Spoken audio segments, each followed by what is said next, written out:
पर चलिए ब्रीफ में छोटे में बात करते हैं, क्योंकि सारी बात जो है आपको विस्तार से भांजे भी बताएंगे। और जैसे भाई सतीश तुमने कहा कि मैं वोट की अपील करूं, तो भाई ना भाई सतीश, मैं नहीं वोट की अपील करूंगी। ये जो सामने बैठा मेरा परिवार है, दीपेंद्र की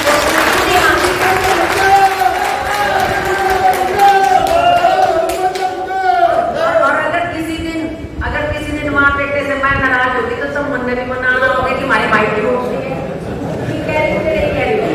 तो भाई ये मेरा परिवार है, मैं यहाँ वोट मांगने नहीं आई। मैं आपको एक बात के लिए सजग करके आई हूँ, ये चुनाव एक लोकसभा का चुनाव नहीं है। ये हमारे अधिकारों की रक्षा करने, संविधान की रक्षा करने का चुनाव है।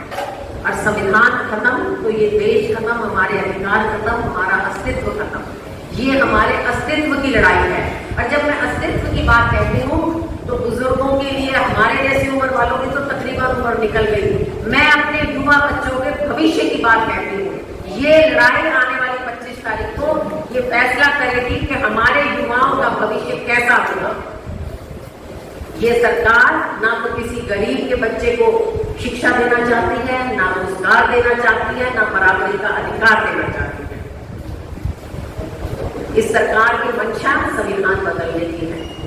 वो संविधान जो बाबा साहब ने बनाया था, उस समय के सब संविधान सदस्यों के साथ, जिन्होंने बहुत सोच विचार के एक ऐसा संविधान बनाया था जिससे ये देश धीरे धीरे बराबरी पे आए, सबको बराबर करके चले और तरक्की करे।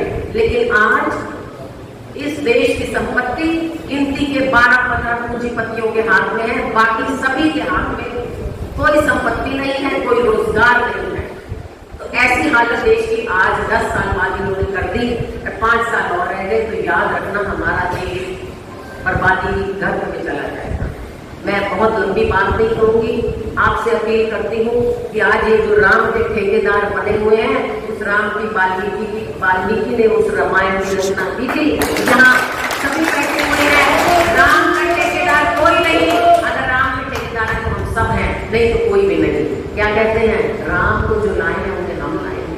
वो इतने ताकतवर हो गए कि वो राम को लाए हैं। वो भाई राम अवतरण में होते करा, भाई राम के हाथ में वो राम जिसने हम सबको जन्म दिया, आज ये उसको लाए हैं।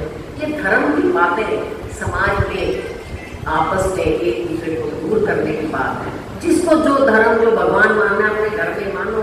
सरकार का काम है अच्छी शिक्षा, अच्छा रोजगार, स्वास्थ्य की सुविधा, शहरों में अच्छी सुविधा।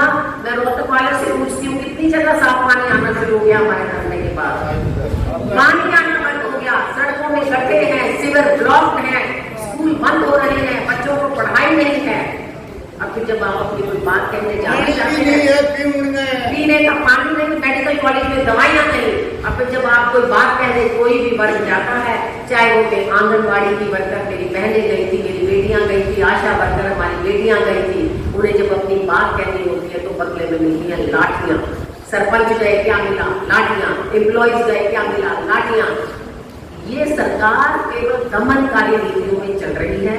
ये बात आप सब समझते हैं, उनसे ज्यादा यहाँ जो लोग बैठे हैं वो जानते हैं। एक बात आखिर में कहूंगी, बाबा साहब की पूरी लंबी बात किसी को समझ आए ना आए, छोटी सी बात उनकी पल्ले बांध लो, संगठित हो जाओ, शिक्षित हो जाओ और संघर्ष करो। आज टाइम है आपस के सारे मतभेद भुलाकर आप इकट्ठे होके ये एक यज्ञ की तरह होगा ये चुनाव। अगर इस चुनाव में आप जीत जाएंगे, 25 मई को आने वाले चुनाव में सरकार बदलेंगे, कांग्रेस की सरकार आएगी। आपको यहाँ न्याय पत्र, जितने पढ़े लिखे बैठे हैं, प्रोफेसर महेश हैं, सतीश जी हैं, बलवान जी हैं, नवल सिंह जी, आप कांग्रेस का न्याय पत्र पढ़िए। कितनी बढ़िया योजना कांग्रेस लेके आई है। अगर कांग्रेस की सरकार बनती है, नौजवान से लेके, महिला से लेके, छोटे बच्चे से लेके बुजुर्ग तक हर एक की सुविधा का ख्याल रखा गया है। वो सब जुमले नहीं हैं, उन पे अमल किया जाएगा, सबको सब सुविधा मिलेगी। तो इस लड़ाई में आप हमारा साथ दीजिए, हम इकट्ठे होकर ये लड़ाई लड़ेंगे। आज आपसे मैं अपने अध्यक्ष